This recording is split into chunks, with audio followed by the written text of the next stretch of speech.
Crime Curious is a true crime podcast that takes an in-depth look into real cases through the lens of a trained investigator and former prosecutor turned judge. If you are sensitive to expletives, anatomical descriptions, and accurate descriptions of crime scenes, this podcast may not be suitable for you.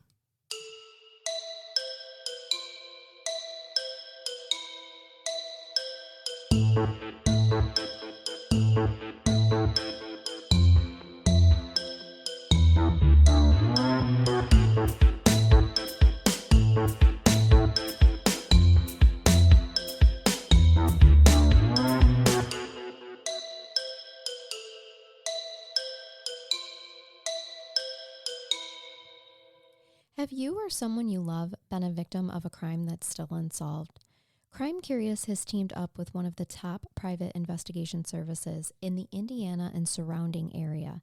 If you have listened to us long enough, you know that we do not seek out services or products that are meaningless to us or hold no real value. So you can trust us when we say that Corbett Investigations comes with decades of experience you won't find anyplace else.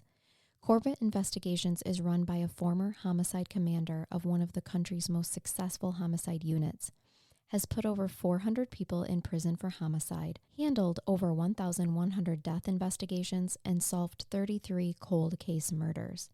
To be real with you, Mr. Corbett had a really difficult time telling us what we should highlight in this segment because he does not like to sound like he's bragging. Solving crimes has been his life's passion, and he has never done it for the accolades or recognition. He has a whole team behind his services that help him be so successful, as they specialize in things like bloodstain analysis, ballistics, crime scene reconstruction, and forensic pathology, just to name a few. When you contact Corbett Investigations, you talk directly with Tim Corbett. He is hands-on with every case and can travel anywhere that's needed to get the job done. Corbett Investigations prides itself on honesty, truth, feet to the ground, real investigation work, and the strength to stand up to whatever is in the way of solving the crime. Corbett Investigations specializes in complex homicide cases, sex offenses, and criminal investigations that are old and new. Tim and his team have a reputation for finding witnesses and information that others could not. Although we hope none of our listeners ever need private investigation services, if you do, we recommend contacting Corbett Investigations and mention this segment on Crime Curious for a free consultation. Contact Tim Corbett today at 574-229-8115. You can also check them out on Facebook at Corbett Investigative Services, Inc. Thanks for listening, and now on to the show. Welcome to Crime Curious. I'm Charnell, and I almost said I'm Megan, and I've never been Megan. But I'm Megan. Yeah, I'm still Charnell. You can be both of us. I was looking at you, Okay, and hold on. that's why I almost said your name. Which personality am I talking to today? It's very hard to say. Is it Charnell? Do I have Charnell? I think you've got Charnay today. I like Charnay. Yeah, Charnay is fun. Hi. Hi, friend. Hello, Hi. friend. This is a general episode. We just got done recording a bonus episode for our Patreons. So. And it was a little spooky. So far, if you aren't a Patreon, you've missed a story about kind of a weird vampire-y guy who drank blood. So that was where the vampire part came from. I'm so smart sometimes. I amaze myself. And then a naughty nun. A naughty nun. So if you're interested in naughty nuns and vampires, as I am. Yes, join Patreon. Join Patreon. Get the bonus content. And we have to remember this is a general audience, so we should probably tone it down. But in the meantime, let's shake our sack of dicks. That's just what a great way to start. That's how we tone it down. And wait, Squeaker Pig has come from many, many episodes now of fans sending us lucky objects. If this is your first episode with us, first of all, welcome. Hi. Welcome to Crime Curious. We have lots of good luck charms sent in by our listeners that we shake, rattle, roll, and squeak at the beginning of each episode. This is a safe space. Brings us good juju. For us, not you. And, that's right. Sometimes I don't even feel safe. So no. Cool. And you will find that as this case is being presented, I will give input and there will be banter. And if you don't like any of that, Dateline is available to you 24/7 on Netflix. Sure is. All right, are you ready to hear about David freaking Frank Spanbauer? Is that his actual name? That's his actual name. I've always wanted to use freaking in a name. I added the freaking. Oh, okay. But David I Frank feel Bauer? like that's just how we need to call him. He's just David freaking Frank Spanbauer. Okay. All right. He's a real shithead. Can we just call him the shithead? We sure can. Okay. Because we don't give a crap about his name, right? Nope. Shithead Spanbauer. Perfect ring to it, right? He was born into a blue-collar German Catholic family in January of 1941 in Oshkosh, Wisconsin. I love Wisco cases. Yeah. Those people are my people. They are salt of the earth. They are. They can withstand the cold. Their alcohol consumption would kill everybody else in the continental United States, including Alaska. I said it. I said what I said. They're bred different. They are. Real different. You know what they remind me of? Vikings. Well, yes, but also if you've ever traveled to the Upper Peninsula of Michigan, which is connected, by the way, to Wisconsin. It is. They're very They try to take breed. it back all the time. They still claim it should be theirs. Also, it probably should. It's really inconvenient to cross that big-ass bridge. I refuse to give it back. I love it. It's beautiful. And I love Wisconsin. Yeah. But they're built different. They can drink my husband's family is from up there, and the first time that I went up and visited, I was shook at the amount of beers. Everyone takes a turn buying a round of beer. Charnell. Oh, girl. I like going to Wisconsin because I'm considered slender there. Okay. Beautiful. But you are beautiful. These are voluptuous, gorgeous women, and they make me look slender. Like, I look at myself and go, I need to pack a little more in the back to be able to keep up with this Leinenkugel drinker. No, they're fantastic. Now, Frank. So Oshkosh, Wisconsin, but we have shithead David Frank. we have shithead David Frank, who is not cool. We don't like him at all, and it's unfortunate that he was born in Wisconsin. You know, this fucker drinks Bush, even though he has access to spotted cow, and only people from Wisconsin got that, and that's okay. Yep. Now, he and his father did not have a good relationship.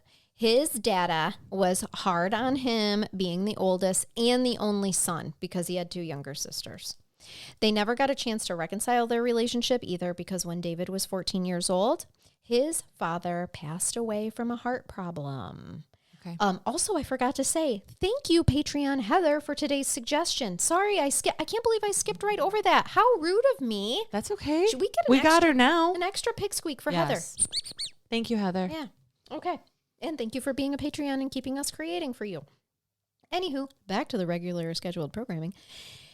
So here he is, doesn't like his daddy, never gets a chance to reconcile with his daddy, who is pretty hard on him, which, he was born in 1941. So I think that's pretty common I know that's pretty common for the times. It was. Children weren't always loved and cuddled a lot at that point in time. They were meant to obey. Well, they were raised by PTSD parents from post-war eras. Okay. So, that happens. But so his father passes away when he's 14, and this kind of results in David not being a stranger to the juvenile court system.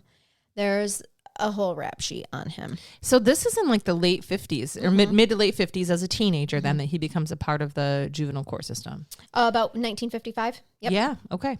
So he drops out of Oshkosh High School just after his 17th birthday, and he joins the Navy. He did not do so well in the Navy, as I'm sure you, as a previous juvenile court expert. I have a ton of kids who do fantastic in military service and get recruited right out of there from having had maybe bad home lives or having committed some petty type things. Yeah. But if you get somebody who has either a narcissistic personality or really some type of oppositional defiance, well, you're not going to do well in the Navy or the Army or the Marines, where people literally fucking tell you what to do all the time, when you can do it, when you can eat, when you can shit. Well, and you hit it on the head with the ODD. He definitely has oppositional defiance disorder. And he actually had 3 court-martials for being absent without leave and spent 7 months in the brig. Yeah. His mother received a letter from naval doctors saying that he needed psychiatric care. There's no mention as to why of this, but they just saw enough of him that they felt that he needed this psychiatric care. So he received a dishonorable discharge and returned to Wisconsin in November of 1959. Next, he actually goes back to Oshkosh High School to pick up where he left off, but his mental health issues lead him to what is described as his first criminal major event of his life. On January 3rd, 1960, he broke into a home in Appleton and made his way with 2 diamond rings, a hunting knife, a bottle of booze, and some cash, and a .22 handgun. Okay, a little petty home invasion. He stole booze, guns, and jewelry. Yeah. But no harm. He didn't harm anyone. He did not harm anybody. Nope. Unoccupied home, most likely at the time? Yes. The next night, in the next town over from Oshkosh, he robbed a home with his new pistol. Now, this time the people were home, and he just kind of held them at gunpoint and took the cash. So this is his He's escalating, start. though. Yes. Real this is quick. his start, and it only gets worse from here. A week later in Appleton, David, who's 19 years old at this time, breaks into a home wearing a mask. So now we're fucking creepy. The homeowner, I mean, I know he doesn't want them to know their identity, but that masks creep me out. Well, he didn't wear a mask the told you first that two before. times. The first time, because presumably there was no one there. The second time, well, that was just stupid. It was, yes. Because people can identify you. Mm-hmm. So the third time he was like, oh, let me get smarter. I should put on a mask. You're already a suspect, but okay. Mm-hmm. The homeowner was a woman who was asleep in her bedroom while her 13-year-old daughter was awake studying. He flashed the pistol at the girl and hauled her out behind the garage after stealing cash, any of the cash that he could find from the home. And this is a trigger alert to sexual assault. He told the 13-year-old girl, I'm going to rape you.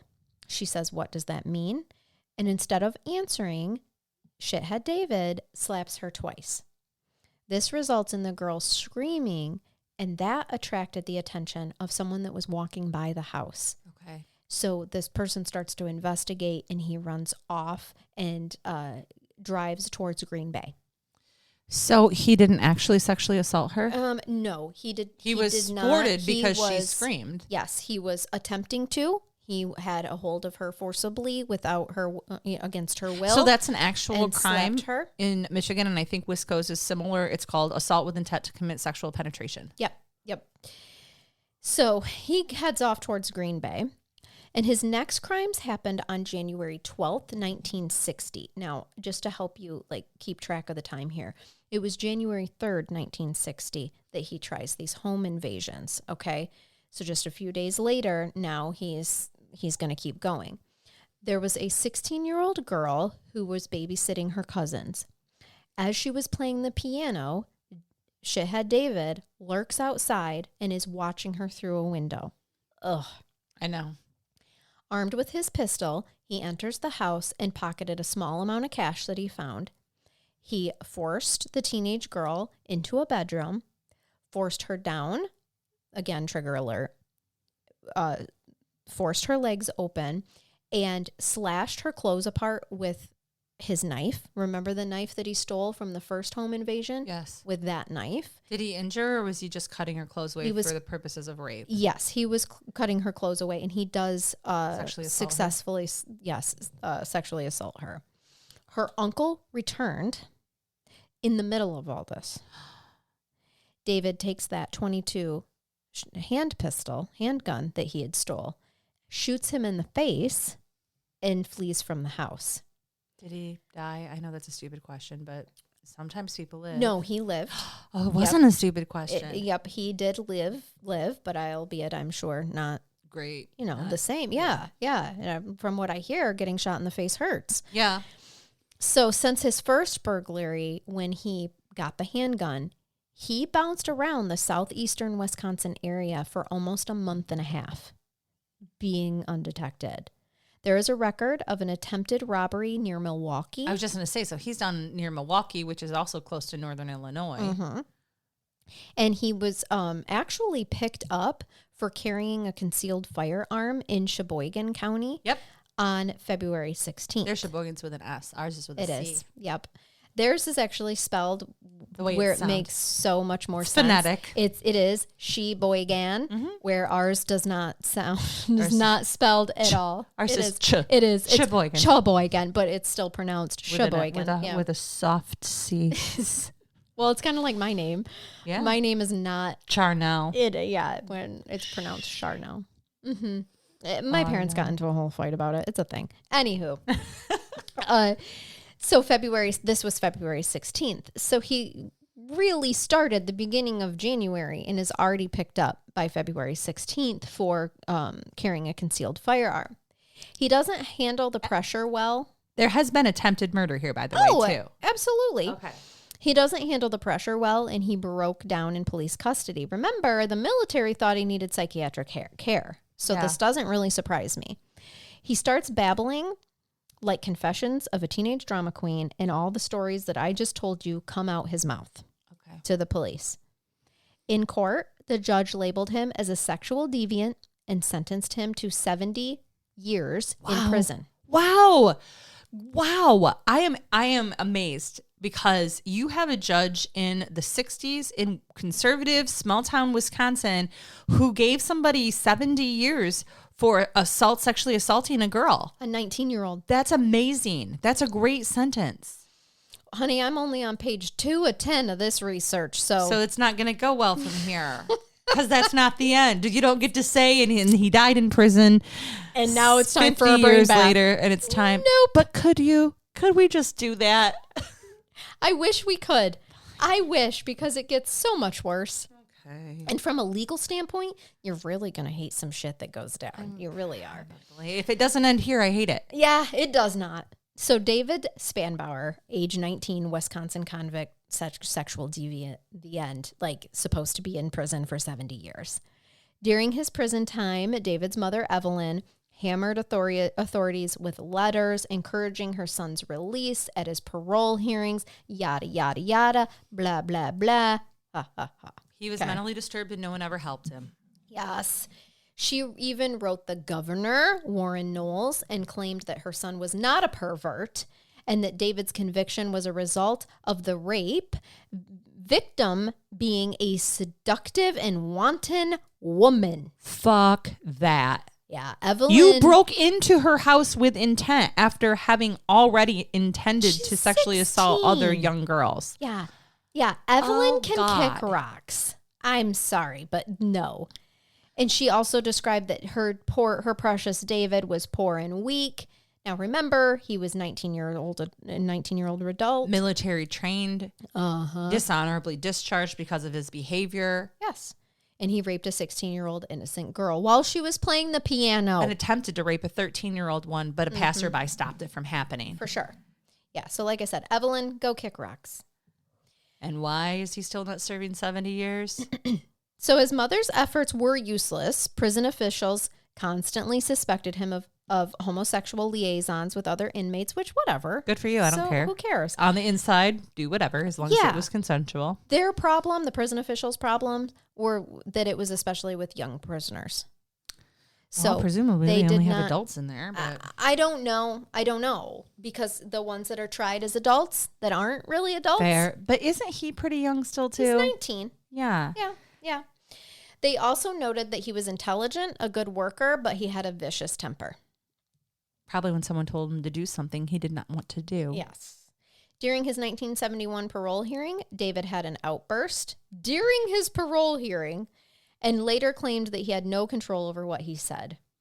While in prison, he got a tattoo of a devil on his forearm as a way of foreshadowing what was going to come. I am sure of it. Sir, why couldn't you have just got an angel on the other arm and then you could have tried to get this one to rise above? Also, why would you give yourself such a distinctive tattoo? Well, it's a mark or a badge of honor and pride in prison. It was pretty big from what I understand. Okay, well, at least something was. So David, that's about the only thing. David was released in May of 1972 after serving 12 years of his 70-year sentence. He made parole.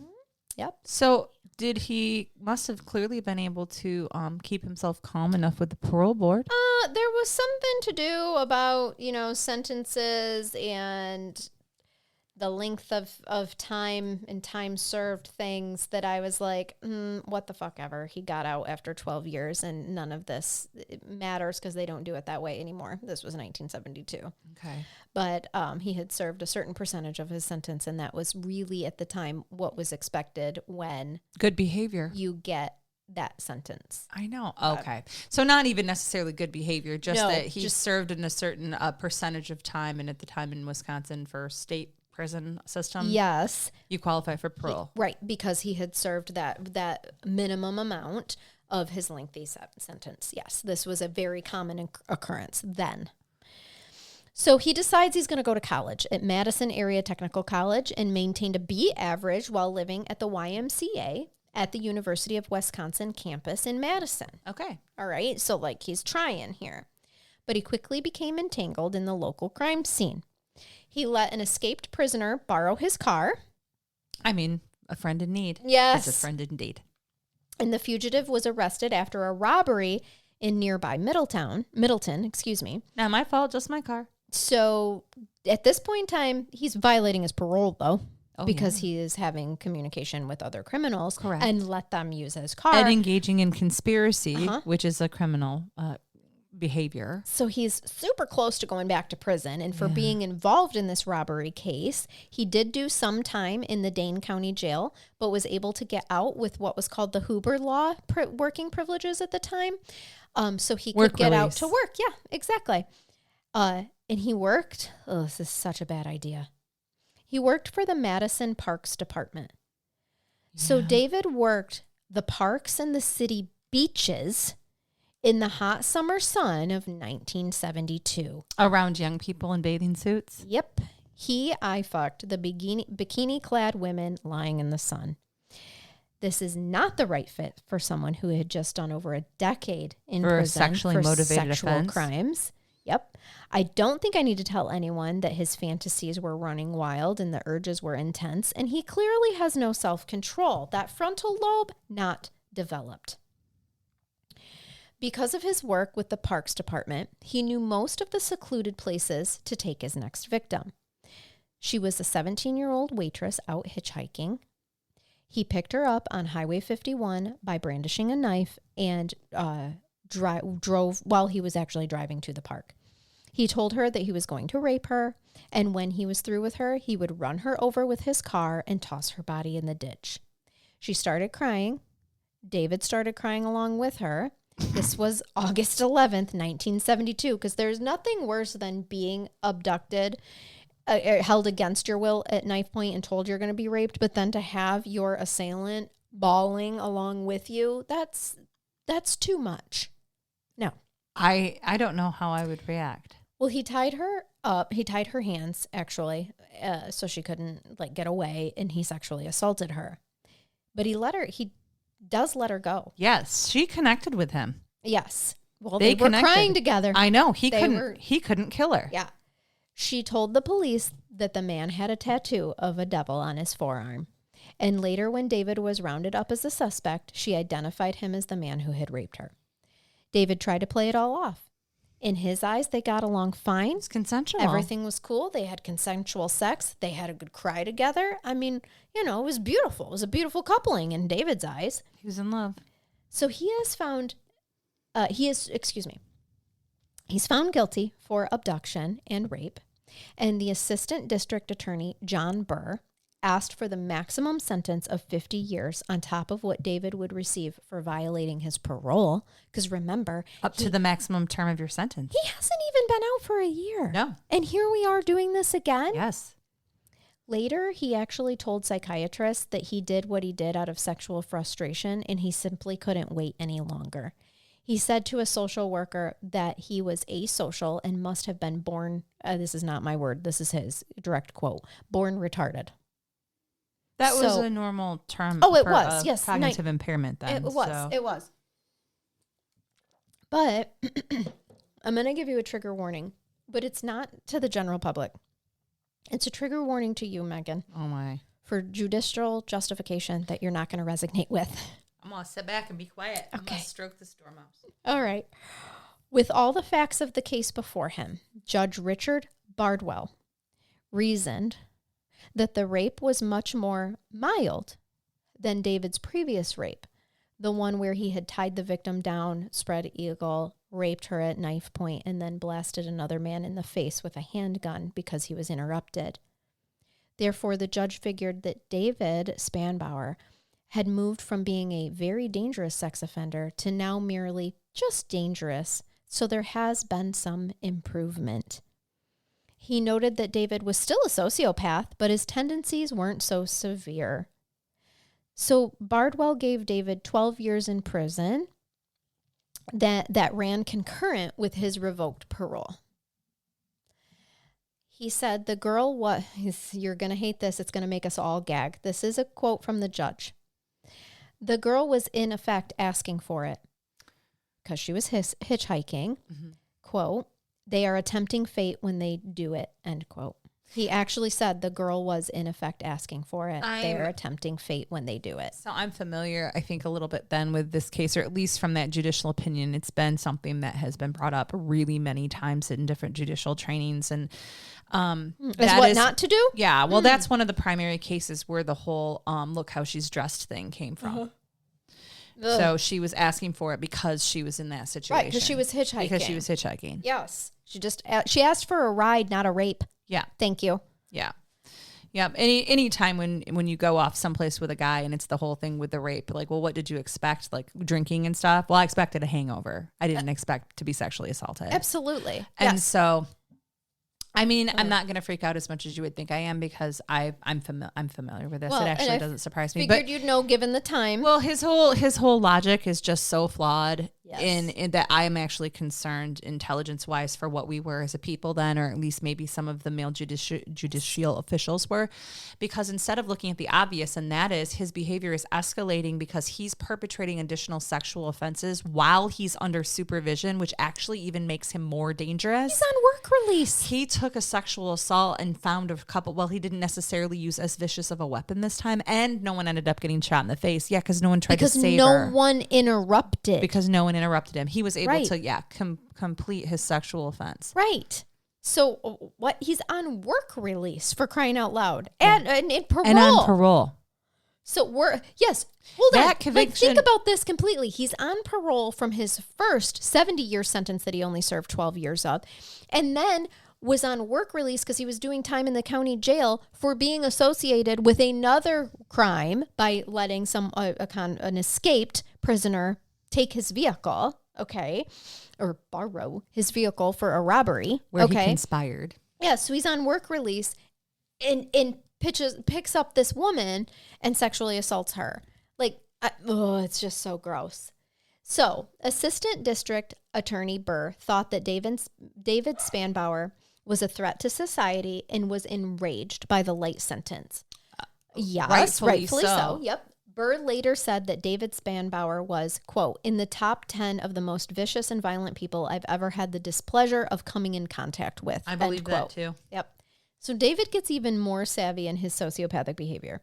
He has learned to manipulate the system. So he asked the judge to be sent to a place where he can receive mental health treatment, acting as if he were the victim of his own choices and needed help. So he picked up on the letter writing campaign that his mother had done the first time he was in prison. And his strategy at this point in time is to claim his own innocence. So he writes the judge claiming that he's not guilty, that he was incapable of committing rape. He reasoned that since he was an inmate with fear and pain as a violent, blah, blah, blah. I messed up my own sentence. His reasoning was that since he was an inmate with fear and pain as a violent rapist, he would therefore be unwilling to inflict those emotional states on others. That's stupid. It's not how that works, buddy. Not how that works. So because you have fear and pain being an inmate, you couldn't possibly transfer that onto other people? Okay. Just the manipulation here. This is not a person who appears to have any type of a cognitive impairment at all. Or remorse or anything There's like that. There's clearly no remorse. Yeah. It's all about him. He just made himself the victim. Yes, he's the victim. In a violent rape. The second violent rape. He said that the judge's sentence was too harsh, that some letters, in some letters he tried to say he was innocent. Other letters he was attacking the prison system for his victimized way of life. He's a victim of the prison system. And so that's the frame of mind that he's using to write these letters. He also complained to state government officials that he was entitled to more education and social benefits. He even complained that the prison wages weren't making enough money in interest.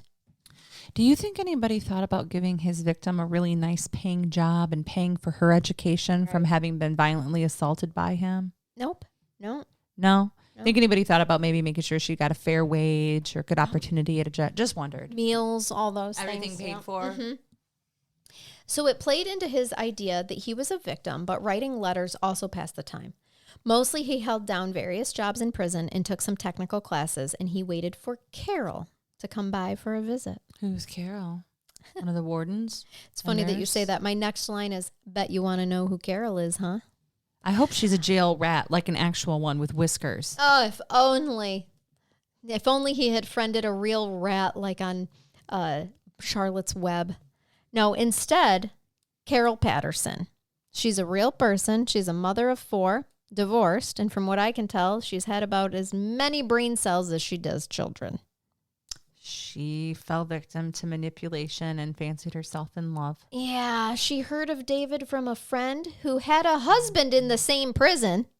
You know, I know this really nice guy I should set with. He only sexually assaults young girls. Yeah, you're totally safe. And only like 2. You know, I know this cute guy. He's single. He's doing 12 years for his second rape offense. But I think you two would totally hit it off. Ladies, none of you should be answering any letters from prison or writing to prisoners. If you want to know about their true crime stories, write to us. Yeah, we'll research the shit out of that and let you know. We'll air it out. Don't write to people in prison, although we should start. Oh, well, we do have someone that we have covered on the podcast that would like to be featured. Oh, that's right. I recall. I think we should do it. I don't know if you want me to be part of that. Be very interesting. So, Carol first met him in October 1975, and she became a regular visitor. I'm sure this means conjugal, to the point where she moved to Beaver Dam so that she could be closer to make her daily visits at the state prison. That's a lot of visits. Yeah. Daily? That doesn't happen here. You're not getting daily visits. You get a visit day maybe once a week or once every other week. They apparently let her visit daily at that time. She believed that David Spanbauer was innocent of the rape charges that put him behind bars. Because she was there. Many tried to convince her that he was very guilty, even her own social worker. But she was going to believe what she wanted to believe. So Carol Patterson fancies herself a rapist, and the two get hitched. A rapist? Oh, she fancies a rapist. Like she fancies him. Yeah. Jesus Christ, fancies herself a rapist. Like she thought she was one. I'm like, what am I missing? I'm so sorry. Jesus, you scared the hell out of me. No. Okay. To my knowledge, she hasn't raped anybody. She fancies him. Yeah. And marries herself a rapist. She sure does. July 1976, they get married. It's beautiful. Yes, love through those prison bars. And he's got 4 stepchildren now. Are any of them daughters? Oh, we'll get there. God. So bless it. David thinks having a wife is another way to manipulate the parole board. I've changed. He sent some more letters. You're going to find this so disgusting. Great. He sent more letters to prison officials and Judge Bardwell, who by now is probably really regretting his decision because he has been bombarded by this letters from this man. You say a couple of nice things about a serial rapist, and all of a sudden you're their best friend. Yeah, exactly. So he's now using his status as a married man as an angle. He claimed that because of family obligations, he was entitled to an early release because his new 13-year-old stepdaughter needed parental guidance. Ew. Yes. That's what I said. Carol not only had 4 children, but she had a 13-year-old daughter. Thank Christ that the parole board did not fall for this and it did not work. Carol and David were divorced within 2 years. Well, it's hard to be married to somebody you're never going to get to take to family events. You know, Christmas is lonely. We have to have Christmas at the prison this year. Again. And I bet her ex-husband wasn't a fan of having her take the 4 kids there. Or maybe she was a widow. No, she was a divorcee. Okay. Nope, she was a divorcee. Oh, you did say that. By 1978, now he's a divorcee himself, and Carol's twice divorced by the age of 32. That one didn't count. And the women in his life were leaving him because while he was in prison, well, his younger sister died. Remember, he was the oldest of 2. That's tragic. I feel terrible. She didn't do anything wrong. Can you imagine how fun her life was? Nope. I hope that she stayed pretty protected away from most of David's I wouldn't imagine she had much protection with a mother that thinks that young women are asking for it. That's a good point. And also her dad died when she was really young. Feel terrible because David for her. was 14. Yeah. But Evelyn, She dies too. So Mom? we don't feel bad. Yeah. Evelyn, the mom, she croaked while he was in prison this second time. Can we talk more about too. the innocent young sister that passed away? Sure. Yeah. Okay. Evelyn. But Evelyn's not there to fight for him at the parole board anymore. No female support. He's lost his mother, his wife, his sister. Yep. He has one more younger sister though. Yeah. But I don't know that she was coming to his aid at all. No, she was like, I'm out. There was no mention of her. No. So I don't know that she wanted to And be if she's around anywhere, her family members are, God bless you. We hope you're doing well. Yeah. In prison, David was treated for his sexual perversions and mental problems. He spent some time in group therapy, and mostly it seems that this was a ploy to receive a get-out-of-jail-early card.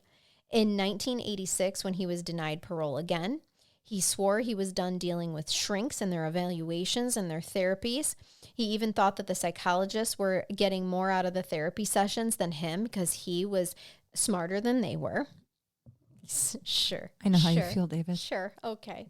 He continued to pine for early parole and continued to mention his former wife as part of his plan for making a positive life once he got out. I'm going to stalk my wife, yeah, ex-wife, his and ex-wife, her children that aren't mine. He planned on moving in with her. Did she want that? I don't think so. She divorced him. But nothing could scheme the parole board.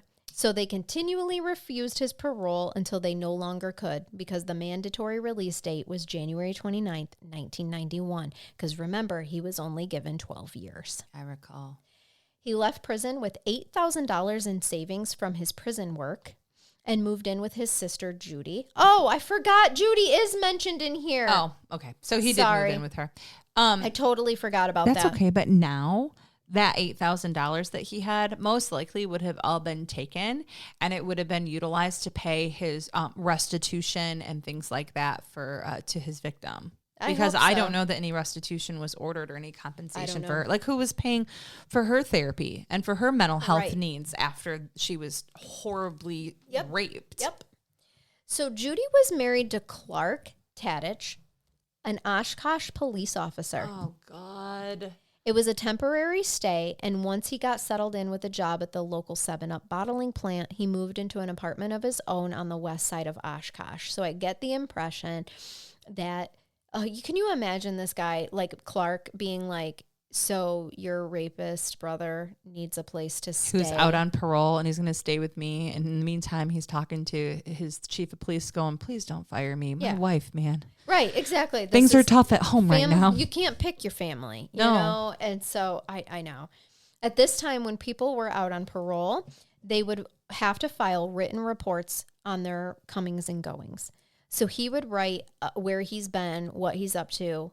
And then I thought this was because funny. They often write, I went behind the Piggly Wiggly and raped an 11-year-old. Isn't that so stupid? Like, we have tethers now, but... Yeah, but at the time we had to do something, right? So it's the honor system? Yeah, 1991, man. Crazy times. This is funny, though. At the end of all of his parole writings, where he was, like, talking about where he's been and what he's been doing, he would write, smile, at the end of each report, which just reminds me of, like, in today's terms, you know how people put a smiley emoji at the end of a text? He was emojiing. He was emojiing. He was 1991 emojiing. On Christmas Eve of 1991, David had a heart attack, and for a moment, there was no heartbeat. But... was there even a heart? The doctors brought him back to life because, you know, they pledged to do no harm. Yeah. Not even to rapists. It's okay. No, they can't. They have to save everyone. And we want that. We do. We want people to be saved because I don't want some doctor who doesn't know me making a decision as to whether or not I get to live or not. That's not for them to make that decision. All right. Okay. All right. That's fair. Thank you. I'm sorry for making sense today. The pig has spoken. Transition. Transition. Pig transition. Pig transition. That you're right. It's fine. You're right. They saved David Shithead. It was the right thing to do.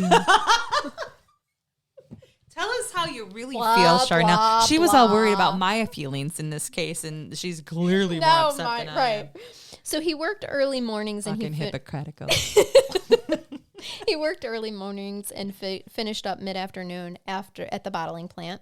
He would go to a nearby tavern. He'd have himself some brewskis. Well, you don't typically allow that on parole, but they're in Wisconsin. Yeah. It's like water. I'm not saying it was allowed, but that's what he would do. Also, he wouldn't get drunk. So he would just, like, slow and steady. Yeah, he was just having a few. Mm-hmm. Sure. Actually, the tavern people, thought he was a nice guy. Because Yeah. he's not raping people in front of them. No, and you don't check everybody's criminal history that comes in your bar. Otherwise, you won't have a business. I was just going to say, please don't do that. You will go out of business. Yeah, and you'll make yourself sad. Yes, yes. So let's talk about, is it pronounced Winneconne? Winnacone? Wisconsin? Spell it. Oh, Winnecone. Winnacone? Yeah, Winneconne. I think it's Winneconne? Winneconne. It could go either way there. In Michigan, boy, we would pronounce it Winneconne in Michigan, but it might be different in good old Wisconsin. So regardless, it's a small town of the Fox Valley region, and it's not far from David's like known roaming. Okay, he's kind of like a skunk that just roams in like a certain mile radius. And here, Megan, in the early 1990s, women started to disappear. Okay, great. Again. Yep. The first one we're going to talk about is 20-year-old Laura DePries. She lived in Winnacone, or maybe it's Winneconne. It's not Winnacone. They laugh when you say that. I'm looking it up right now. I'm pretty sure me. I It's think gotta be I'm Winneconne? right. I think it's Winneconne. Okay. That's how we would say it in Michigan. It is. Yeah. Okay, cool. She worked at the Fox River Mall in Grand Chute, and when she finished her shift on August 19th, 1992, she went over to visit her friends, and she never showed up. Her friends found her locked in their apartment parking lot. David Spanbauer just started his summer vacation the day before. She is still missing to this day. Really? Uh-huh. Okay. Yep. So the only thing that they have found is her locked car in the apartment parking lot. Another girl disappeared. Her bicycle was found near the rural home in Ripton in Fondue, Lac County on August 23rd, 1992. 6 weeks later, her body was found 100 miles away in a cornfield ditch near Tower Hill State Park, not far from the Wisconsin River. Her name was Ronell Eichschiet. Jesus Christ. It's spelled. It's Google Translate was a little weird on this one, but it's Eichschiet. Okay. It's something that's like Swedish or because we're all of us Northers up here have some Scandinavian blood. Yeah, Eichsted. Mm-hmm. Anyway, she was 10 years old. Shite. No, that is not Not how. shite? That's not how Google Translate said it, because Sheet? that's how I thought it was too. It was a Sheet? hard DT on it. Okay. So anyway, so she's 10 years old. Okay. So he's gotten better. Well, because these people are missing to this day. These little babies. No, the only one that's missing is Laura. Okay. At this point, hold on. Okay. Let me get through the names and stuff. So David had actually sexually assaulted and killed her. He used his 1988 four-door Eagle Premier to transport her body. He sold that and later bought a maroon 1991 Buick Pontiac Bonneville. Almost 2 years later, and I'm sure that there are more people between August 23rd in 1992 and 4th of July 1994, but we just don't know about them. But the next one that we know about is 4th of July 1994, 24-year-old Miriam Starha was riding her bike on a county road near Hartman Creek State Park when a maroon Pontiac actually banged into her bike enough to make her crash. Ugh. David emerges from the car. He said he was trying to scare her, and he held a pistol. Another car coming down the road slowed down. David got back in his car and drove away. So Miriam reported the incident to the police. The FBI hired a professional artist from California to sketch out the suspect's features in one of the 6 pictures of what they thought the attacker might look like, including a side profile. State and federal investigators in charge of the case were unsure if they had reliable composite drawings, and they decided only to release the sketches to involved law enforcement bodies instead of the public at this time, because they just weren't sure they were accurate. They had already had plenty of leads to follow up on, and special agents didn't want to flood bad tips coming in if the sketch was shown to the public, which makes sense. However, David was loving life through the summer and autumn of 1994. It was the longest stint of freedom he had ever tasted since he was 19 years old. And he exploited it. For him, robbery, rape, and murder were addicting. His crime spree continued through the Fox Valley region. He burglarized homes with the intention of there being no confrontation, just a matter of getting the goods in and out. But if there was a person, he would produce a pistol and finish the robbery at gunpoint. On July 9th, less than a week later after he attacked Miriam, he broke into a home in Appleton armed with a handgun. He thought no one was home, but he found a 21-year-old Trudy Giesecke in a bedroom and fired one shot into her chest. Okay. She would have been a witness. She did die from the bullet wound, and he later ditched the gun in a park in Oshkosh. Menominee Park, as a matter of fact. On Labor Day, September 5th, a 12-year-old girl named Cora Jones from nearby rode her bike on Sanders Road near her grandma's house in the township of Dayton. It wasn't far from the place where David ran into Miriam with his car. Remember how he crashed into her bike? Yes, to scare her. Mm-hmm. David forced Cora into his car. He sexually assaulted her, and then he drove 75 miles north to Langlade County near Kempster. And there had been basically 5 or 6 hours that transpired from when he picked Cora up to when he ended her life. He strangled and stabbed her and threw her body in a steep ditch. So police organized a search for her using a country church for the headquarters. Hundreds of volunteers helped canvass the surrounding woods in a 10-mile perimeter, and the FBI joined the case. Cora's body was found 5 days later. Okay. His attacks continued and occurred with regularity. On October 20th, 1994, he raped a 15-year-old girl, and on November 5th, he raped a 31-year-old woman in Appleton area. By now... in her house? Mm-hmm. By now, the sheriff's department, the Wapaka County Sheriff's Department... Wapaka? Probably. No, I know. And I know my Wiscos. the Langlade County Sheriff's Department, the FBI, and the Wisconsin Department of Justice Division of Criminal Investigations were on the case, suspecting the string of assaults and murders are obviously not a coincidence. So, Combined Locks is a small Wisconsin town named after the boat locks on the Fox River. Yeah. It was a quiet place and not a place of crime. Until November 14th, 1994, when Gerald Argall went to his home in Combined Locks and discovered a man breaking into his house. He ran after the man and tackled and wrestled the man. Now, the man that he was tackling and wrestling was a 53-year-old man. This is David. Okay. He wrestled him into submission, and when the police arrive, they arrest him on burglary charges. While in custody, the police noticed that the tools found in his car matched those used in 2 home invasions that included rape that had happened earlier in the fall. The police kept up their interrogation, and after 4 days, he confessed in the presence of his attorney, Tom Zosch, to kidnapping and killing the 2 little girls and for the shooting death of Trudy. Okay. Langlade County Sheriff David Staker said that his confession contained details that only the killer would know about and felt he's our guy. Yeah. So why confess this time? This is a guy who doesn't take accountability for anything.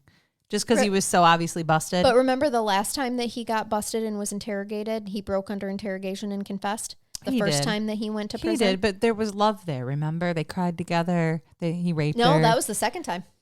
Oh. Yeah. The first time he broke. He did. He broke and confessed to the attempted rape and then the full-on rape where he shot somebody in the face. You're right. Uh-huh. Forgot that one, ma'am. Uh-huh.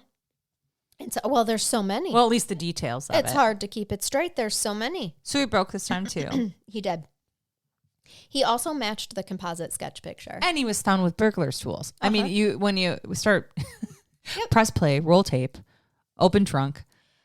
He also, the other thing is his vehicle matched the one that knocked Miriam off her bike. An analysis of the carpet fiber found on the body of Cora Jones was a match to the carpet of David's Pontiac Bonneville as well. However, David was cleared of any connection to the 1992 case of Laura DePies. Really? Whose body is still not found. What year did that happen 1992. Yeah. Okay.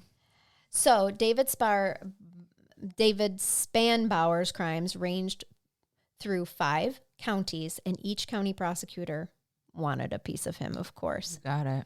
His attorney negotiated that 18 charges be consolidated at one venue, and the case landed into the Outagamie County and into the lap of prosecutor Vince. Oh, gosh, Vince. Why do you have to have a complicated last name? Wisconsin's like Michigan. We've got all kinds of weird indigenous populations to create these names, and place names are all so Native hard. American. They're all. It's amazing, but hard. So there are wanted posters of him on, there's not of him, but there's wanted posters in this courthouse where he was tried.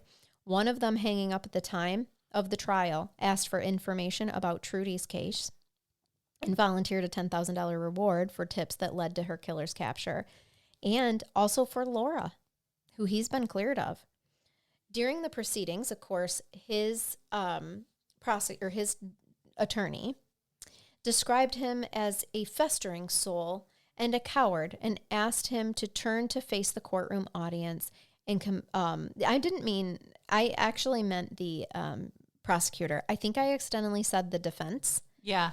My bad, because Biskupik is the prosecutor, not his attorney. So Biskupik was like, listen, you're a festering soul, you're a coward, and I want you to face the courtroom audience so that they can see that you are evil and pathetic, and face these victims' families that are stricken with grief. Of course, David did not do that, and he said nothing. At 53 years old, he looked a lot older. He had a lot of gray hair. He was thin. He had the appearance of an oaf that spent 35 years of adulthood in prison, quite frankly. And his attorney said that his client was sane, and he knows his client is sane because he's feeling remorse for his crimes. Oh. Mm-hmm. Mm-hmm. The insane don't feel remorse? I guess not. I guess that's what his attorney is insinuating. But on Thursday, December 8th, 1994, David pled no contest to 2 charges and guilty to the remaining 16 charges. He was found guilty for first-degree intentional homicide in the Cora Jones and the Ronell murders, and then guilty on all the other counts. He was sentenced on December 20th. That was a quick sentencing, really. The courtroom was packed to see what his fate would be. It was full of families of Cora, Ronell, and Trudy, and also families of David's 2 previous rape victims. Good. It was standing room only, and it was even on TV. And you will resonate with this judge a lot better, Megan. Circuit Judge James had no leniency at all, and there was no speculation of any innate goodness that might be left and coaxed out of David in any kind of rehabilitation. This judge said, quote, "I don't know from what cesspool in hell you slithered forth, and I can't send you back." Oh my God. End quote. And he speculated that it couldn't possibly be the God that they believed in that would, quote, "let a piece of awful like you walk this earth." That's shit. End quote. That means shit. Sure does. That's judge talk for shit. I know. A piece of awful. He took into account the life expectancies of Cora Jones, Ronell, and Trudy to calculate the time that he deserved to be in prison, and he was handed 3 life terms plus the maximum consecutive sentences on the other crimes for a total of 403 years. Dang. His earliest possible time that he could be a free man would be December 20th, 2191. That is the only possible safe way to have sentenced him. I mean, that was a great sentence. This is a man who every single time he perpetrated a horrific crime was given another chance and even committed crimes while he was under supervision every time and then still given another chance. Right. That is such a justice system failure in the time that it makes us, I mean, you have better jurists now because of cases like this where we get education so that we don't make freaking dumb decisions like that. A second judge. Right. And the first judge gave him a very appropriate sentence, by the way. He did. I was impressed with that for the time. He did. But he made, But then parole, made parole because of his age. And I'm not even saying that was wrong, okay? There's a lot of times that younger prisoners are let out to see if they're potentially rehabilitatable. Now, I didn't hear anything that would indicate he was rehabilitatable. What I heard was that he met the percentage statutory-wise to let a person out. Let him out. Yep. So he was let out for that, not because he was a viable option for parole. He commits a horrific crime then, ends up being given, ends up being given a very light sentence for a criminal sexual conduct act, 12 years. Because he didn't shoot somebody this time during the rape that he And was because not interrupted in. And because the victim was blamed. She was asking for it. This is not okay. Nope. There are so many protections put in place for this now. And then he becomes a serial killer. Even worse. And I feel like all of those preventable deaths and crimes are on the hands of that ridiculous light sentence that was given to him. It's awful. Here's the other thing, though. He knew that prison life wasn't going to go well for him. Okay. And that he would probably end up dead.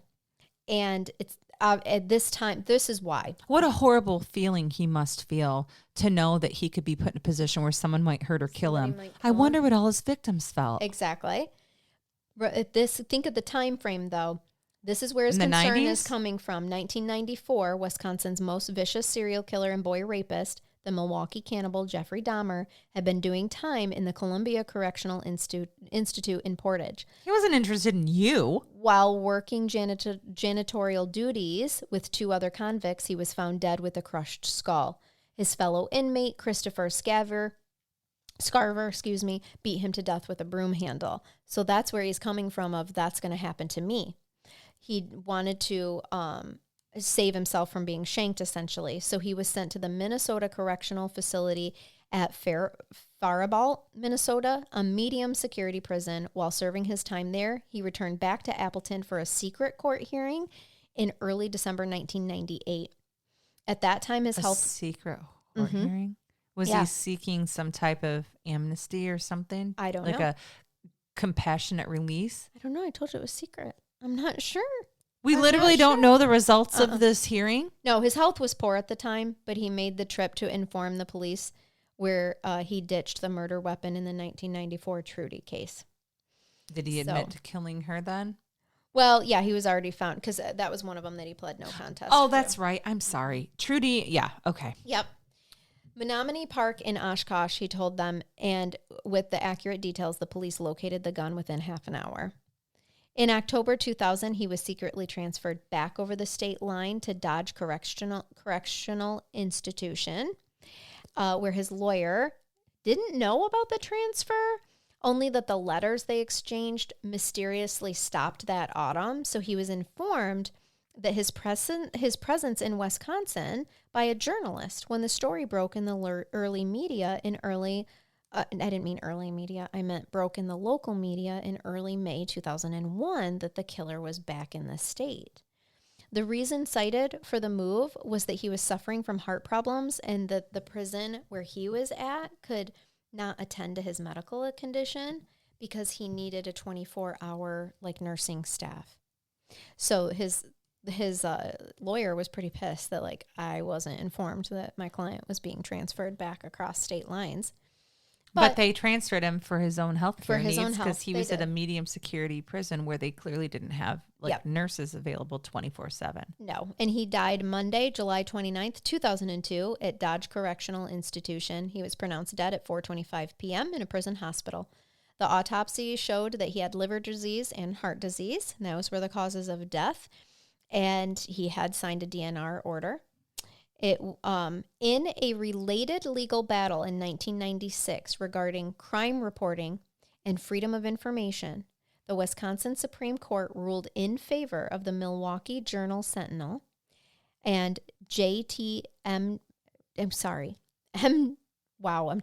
WTMJ is what I'm trying to say, News Radio.